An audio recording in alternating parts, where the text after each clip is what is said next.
Hello friend, आज आपण बनवूया हरभऱ्याची भाजी. ती कशी बनवायची चला मी तुम्हाला सांगते.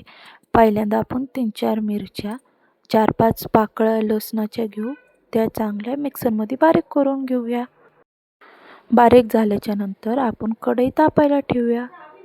कढईमध्ये तेल टाकून घेऊया. लसूण आणि मिरची बारीक केलेली टाकून घेऊया. चांगली परतल्याच्या नंतर भाजी टाकून घेऊया. भाजी धुवायची नाही, तशीच टाकायची आणि थोडंसं लिंबू पिळून घेऊया आंबटपणा येण्यासाठी. म्हणजे भाजी सुट्टी पण होते, आंबटपणा पण येतो.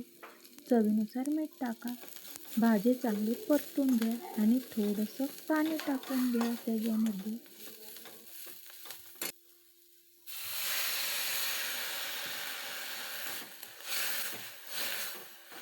भाजी चांगली शिजल्याच्या नंतर थोडासा शेंगदाण्याचा कूट टाकून घ्या आणि चांगली मिक्स करून घ्या.